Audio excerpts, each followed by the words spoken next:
Let me just thank the curriculum and teaching strand of the Department of Education for the sleepless nights,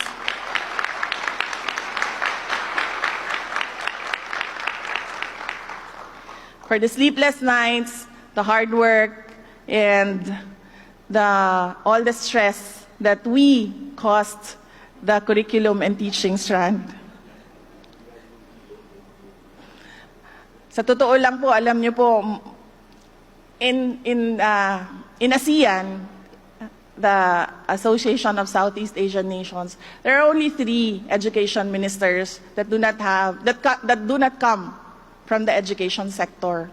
Ako, Singapore, who is a military officer, and Malaysia, who is a politician as well.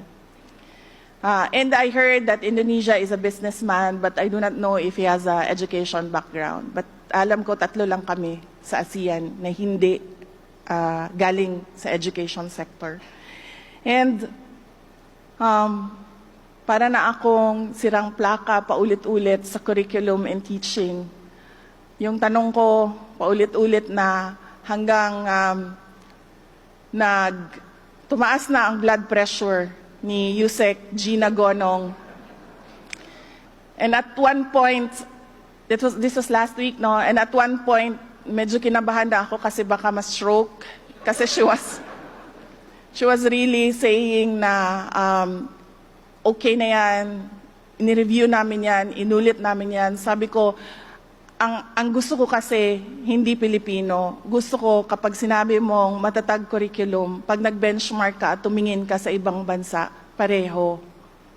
Kung ano yung natututunan ng mga magagaling na mga bansa sa edukasyon, ganun din yung natututunan ng ating mga learners. Paulit-ulit yan.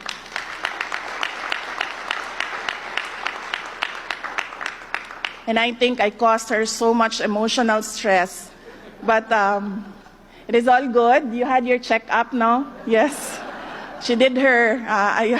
And then I felt guilty kasi alam ko isa ako sa nag-cause ng stress sa kanya. Because I do not come from the education sector. I do not have an education background. So I cannot review what they are doing. And I rely on their expertise and all the stakeholders who did the review. So ang magawa ko lang, which I do very well, admittedly, is magpukpok talaga ng tao to drive a person to do what they are supposed to do.